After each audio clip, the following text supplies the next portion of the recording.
Welcome to the channel. Do you remember the last time you finished your inking? And now you're getting ready to make all the masking to add colors on your character or even tones. Then you create a new layer and you go to your lasso tool or your magic wand and you gotta make the selection, but you find this floating box over your drawings and it's getting hard. You need to make a selection here, so you gotta make a small selection there just to bring it to this region. Now you can make all the selection. Well, I present to you the Select Launcher. That's his name. If you make a selection, you can just hide it like this. Really simple, isn't it? And you can make it appear again. This option can be found here on the View Selection Launcher. And as you can see, I set it a shortcut.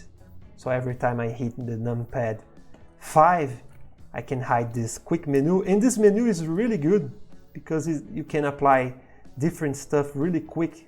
For example, a new tone can be just added like this and it already makes a mask for you, and then you can just put everything there and make all the adjustments on the tone here. So that's a good reason to have the selection launcher here. But sometimes it gets really hard to do a mask. So instead of relying on these tricks like making a small selection there just to put the bar away from your drawing, you can set a shortcut. And for this, you go to File, Shortcut Settings, then you go to Main Menu. And as you can see, it is all the options that you can find here as well. It's the File, Edit, Animation, File, Edit, Animation. So you gotta just go until you find the view. I'm gonna drag it down. Here's the view. As you can see, I put my Ctrl H to flip horizontal. You can flip it here as well. But it's nice to have a shortcut for it. And just right there, the selection launcher.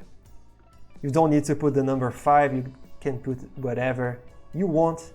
And I hope this helps you for the next time you are making your mask. So until the next time, stay safe, take care.